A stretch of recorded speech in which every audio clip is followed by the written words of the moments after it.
नया वीडियो लेकर आया हूं जो आपके लिए ये वीडियो बहुत ही इम्पोर्टेंट होने वाला है। अगर आप अपना खुद ही घर बना रहे हैं और आप इंजीनियर हायर नहीं कर रखे हैं और आप अपने घर को मजबूत और स्ट्रांग बनाना चाहते हैं तो इस लैप लेंथ के बारे में जानना पड़ेगा कि क्या होती है लैप लेंथ। इस तरीके की जानकारी के लिए आपको वीडियो के एंड तक रहना पड़ेगा दोस्तों।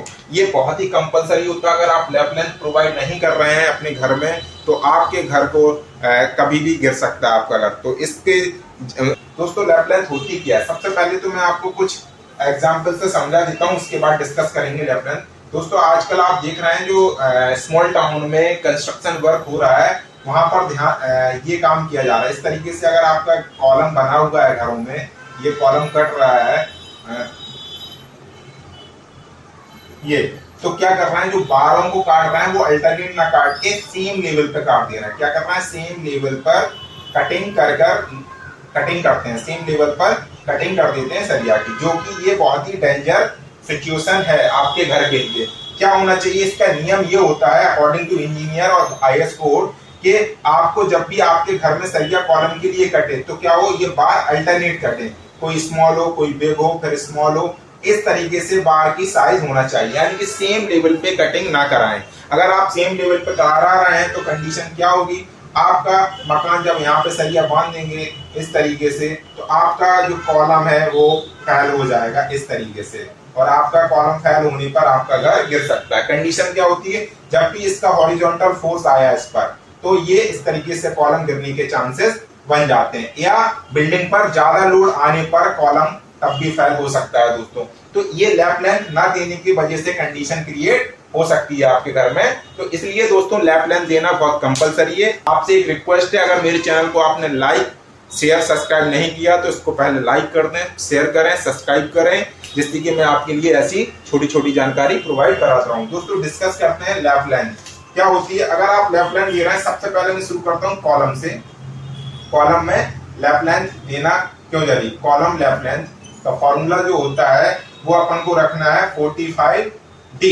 ओके दोस्तों, इतनी 45D रखना है। मैंने आपको बताया कि जब भी सरिया कटे तो इस फ्लोर लेवल, इस बीम के माध्यम से समझते हैं, ये आपकी बीम लगी हुई छत में, एक ये फ्लोर लेवल यहाँ तक आपने कंप्लीट कर लिया।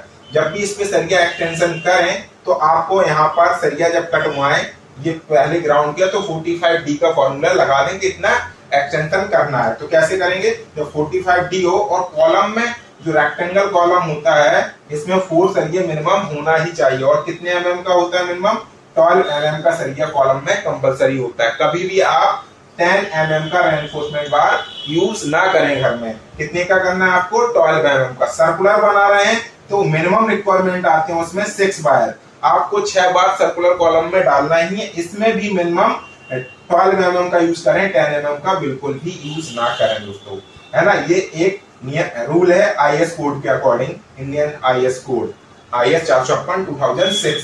अब बात करते हैं, जब यहाँ पे ये बीम लगी हुई है तो दूसरी चीज आपको इसमें याद रखना, लैप जब देते हैं यहाँ पे लिखा फ्लोर लेवल, फ्लोर लेवल पे जब हम दूसरा कॉलम एक्सटेंड करते हैं तो इसी को हम क्या बोलते हैं, लैप लेंथ बोलते हैं। जब हमको एक लेवल से दूसरी मंजिल शुरू करना है और वहां पे सरिया हमने जो छोड़ा है तो वो वहां पे हमको लैप लेंथ देनी पड़ती है। तो लैप लेंथ हमको कितनी देनी है, वो नीचे से ही जब पहली मंजिल का कॉलम कटे तो ऊपर उसी अकॉर्डिंग एक्स्ट्रा छूट जाए। तो कितना काट, 45D इंटू 12D का मल्टीप्लाई किया आपने तो जो निकल के आने वाली है वो कितना निकल के आने वाली, 540 mm। मतलब कि जो सरिया कटिंग हो, सपोज बिल्डिंग की हाइट आपने 10 फीट रखी है, बिल्डिंग की हाइट 10 फीट रखी है, तो सरिया कटने वाला है आपको यानी कि पौने वाला 11 फीट 6 इंच का रेनफोर्समेंट कटवाना पड़ेगा, तभी क्या होगा उसमें लैप दे पाएंगे लैप लेंथ। अदरवाइज आप लैप लेंथ नहीं दे सकते हैं। यहाँ पर अगर इसको हम 50D कर दें, ऐसे समझिए ये 600 mm हो गया। ओके, एग्जाम्पल लीजिए, फॉर एग्जाम्पल ओके दोस्तों, अब 50D और 600 mm इट मींस हो जाता है 2 फीट, और बिल्डिंग की हाइट आपको देनी है 10 फीट। तो 10 फीट का तो रेनफोर्समेंट आपने कटवाया ये सरिया। अब इसको क्या करना है, हमको ऊपर भी एक्सटेंशन एक्स्ट्रा छोड़ना, तो प्लस 2 फीट, क्योंकि 2 फीट क्या होगी, ये लैप लेंथ होगी। जब भी दूसरी मंजिल का कॉलम आप राइज करेंगे, बढ़ाएंगे, तो हमें कितनी का रेनफोर्समेंट कटाना पड़ेगा, 12 फीट का। इसमें भी अब कंडीशन आपको याद रखना, 12 फीट तो लैप लेंथ निकल के आ रही, पर सरिया कैसे कटे आपके 12 फीट का कटे, कोई 12.5 फीट का कटे, कोई 11.5 फीट का कटे और कोई 13 फीट का कटे। इस तरीके से चारों रेनफोर्समेंट को आप काट कर रखेंगे। ये नहीं कि सेम 12 ही फीट का काटने, 12, 12.5, 11.5, 13। तो ये जब सेम लेवल के आप सरिया काट अलग अलग लेवल के काटेंगे तो लैप लेंथ भी उसमें प्रोवाइड कर पाएंगे। ओके, तो क्या करना है आपको, एक कंडीशन और रखते हैं लिंक। अब जो रिंग देते हैं हमेशा ध्यान रखें, बीम में जब भी सरिया एक्सटेंशन करें तो कॉलम में जहां पे सरिया ऐड किया वहां पे लिंक की जो रिंग रहे वो पास पास रहे।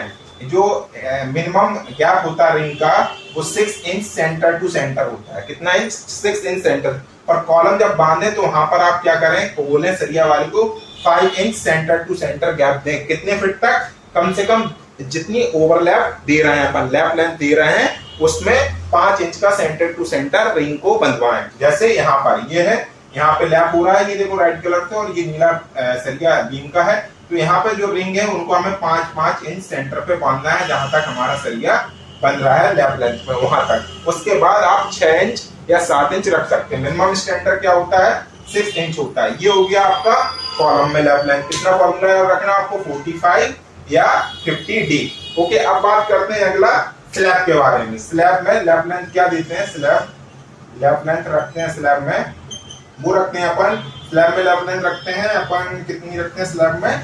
60D, यानी कि इसमें 60D का फॉर्मूला। सपोज आपने छत में 10 mm का बार यूज किया है और सरिया ये जा रहा है, कैसे समझे लैप लेंथ कहाँ देनी है? ये सरिया जा रहा है और यहाँ पे सरिया हमारा कम पड़ गया 30 फीट, और यहाँ टोटल थी ये 40 फीट की। अब 30 फीट की रॉड बची है हमारे पास कोई कटिंग। अब इसमें लैप देना है कि 10 फीट ऐड करना, तो क्या करना पड़ेगा? इस तरीके से हमें लैप सरिया देना पड़ेगा। तो ये जो जोड़ रहे हैं अपन सरिया, इसको लैप लेंथ बोलते हैं। क्या बोलते हैं? Lap length.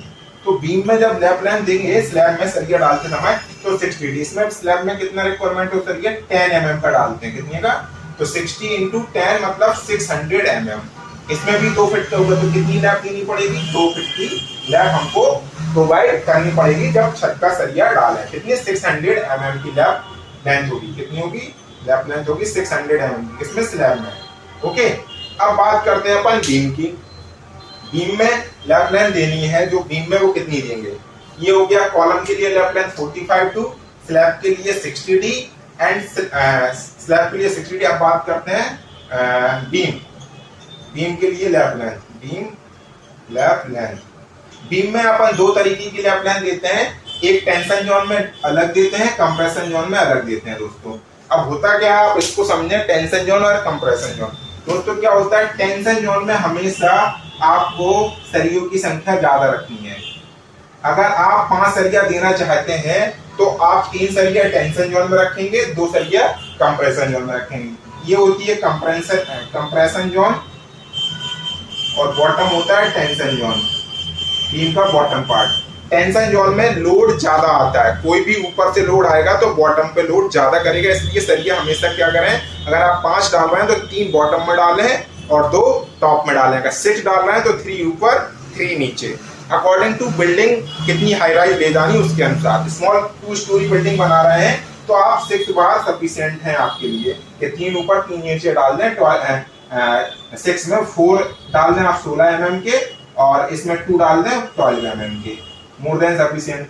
और अगर आपको और छोटी बिल्डिंग बना रहे हैं तो 6 बार भी डाल सकते हैं 12 mm के, ये डिपेंड करेगा स्ट्रक्चर के अकॉर्डिंग। ओके, तो इस तरीके से ध्यान रखना है, ये कंप्रेशन जोन टॉप होता है और टेंशन जोन बॉटम होता है। तो टेंशन जोन में हमेशा कंप्रेशन जोन में जो लैप देंगे हम, लैप इन कंप्रेशन जोन, जो कंप्रेशन जोन में देते हैं वो 24D देते हैं। ओके, और अगर जो लैप लेंथ देते हैं, लैप इन टेंशन जोन में दे रहे हैं तो क्या करते हैं, वो 50D देते हैं। सेम, तो 50D दे रहा है, अगर 24D है, 24 मल्टीप्लाई 10 यानी कि 240 mm का सरिया एक्स्ट्रा उसमें लैप करना है, और इसमें 50 इंटू 10 मतलब कि 500 mm का सरिया एक्स्ट्रा लैप करना है। जब भी इसमें दूसरा सरिया जोड़ा है, ऐसे बताता हूँ, यहाँ पे अगर लैप करना है, शॉर्ट सरिया पड़ गया, हमें यहाँ तक ले जाना है बीम में, तो क्या करेंगे अपन, इसमें नेक्स्ट सरिया जो जोड़ेंगे वो क्या करेंगे, इस तरीके से इस तरीके से, इनमें भी कोई अल्टरनेट एक्स्ट्रा रहेगा। सेम यहाँ पर सिचुएशन होगी, कम पड़ रहा सरिया तो इस तरीके से, that is called lap length. Lap length, यही आपकी लैप लेंथ कहलाती। ये देना बहुत कंपलसरी है। सपोज आपने सरिया इतना छोटा सा जोड़ा, सपोज उसको हमने कोई 40 फुट की रॉड है और उसमें हमने दूसरी लैप 50 फुट कंटिन्यूस करनी और हमने कहा ऐसा करो 1 फुट ही जोड़ दें, तो क्या होगा, ये लोड ज्यादा नहीं लेने वाली है। इतना सा कॉर्नर जोड़ देंगे वो लोड नहीं लेने वाले हैं, जब तक आप उसमें फॉर्मूला ना लगा के उतनी एक्स्ट्रा कटिंग उस पे ओवरलैप एक दूसरे पर ना करें। दोस्तों इस चीज की जानकारी आपको कैसी लगी? अगर ये आपका लिए वीडियो महत्वपूर्ण है तो मेरे चैनल को आप लाइक, शेयर, सब्सक्राइब करना ना भूलें, जिससे कि मैं इस तरीके की आपकी ये वीडियो प्रोवाइड कराता रहूं। दोस्तों तो इन चीजों को आपको बहुत याद रखना, 45D, 60D and tension zone में 24D एंड कंप्रेशन जोन में 24D एंड टेंशन जोन में 50D। ये फॉर्मूला लगा के आप सरियों को उतना कटवाएं, कॉलम में जुड़वाएं, बीम में, स्लैब में। दोस्तों thank you for watching my video.